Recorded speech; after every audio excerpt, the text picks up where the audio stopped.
అదే RTV app వార్తల్ని క్షణాల్లో చదివే అవకాశం ఉంటుంది. ఒక న్యూస్ పేపర్, ఒక టెలివిజన్ ఛానల్ మీ చేతుల్లో ఎప్పుడూ ఉంటాయి. ఈరోజు సమాజంలో సగభాగానికి పైన మహిళలున్నాం. మహిళలకు మరి దేశంలో కానీ రాష్ట్రంలో కానీ గతం కంటే మెరుగ్గానే, నిజం చెప్పాలంటే ఇంతకంటే ముందు కూడా ఇప్పుడు మహిళలకి అన్ని రంగాల్లో అవకాశాలు వస్తున్నాయి. సరే, అవకాశాలు వచ్చినా రాకున్నా ఈరోజు మహిళలకి చైతన్యం కావాలి అంటే ముందుగా ఆడపిల్లలకి చదువుకోవాల్సిన అవసరం ఉంది. మరి మగపిల్లలతో సమానంగా ఆడపిల్లల్ని పెంచాల్సిన బాధ్యత కూడా మనందరిదే. ఒక కుటుంబ బాధ్యత నిర్వహించాలంటే అది మహిళకే సాధ్యం. మహిళతోనే మనుగడ. మహిళ లేకపోతే కుటుంబ వ్యవస్థ లేనే లేదు. మహిళలు మీరేమవుతుంది అని అనుకుంటారు, కానీ మహిళని అబలగా కాదు, ఈరోజు నిజంగా సబలగా నిరూపించుకున్న ఘటనలు మనకి ఎన్నో ఉన్నాయి. నిజంగా చాలా సంతోషకరమైనటువంటి విషయం.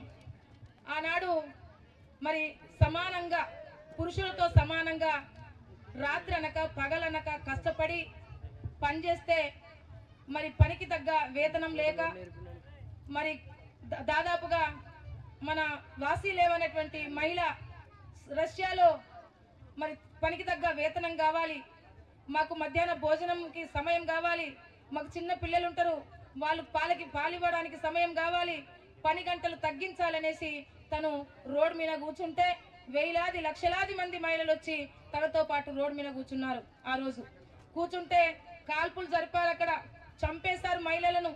అయినా కానీ అదరక బెదరక పట్టుబడి కూర్చొని హక్కు సాధించే వరకు పట్టుబట్టారు.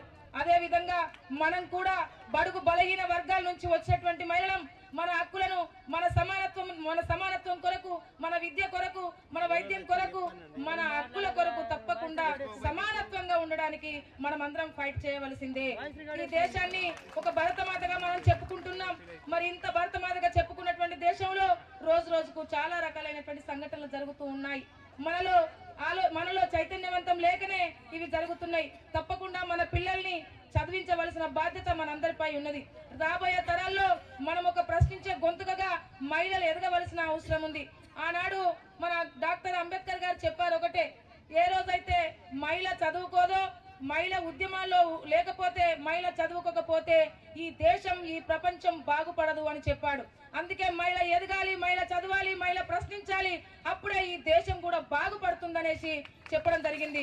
మరిన్ని వీడియోస్ కోసం ఛానల్ ని సబ్స్క్రైబ్ చేయండి. లేటెస్ట్ అప్డేట్స్ కోసం వాట్సాప్ ఛానల్ ని ఫాలో చేయండి.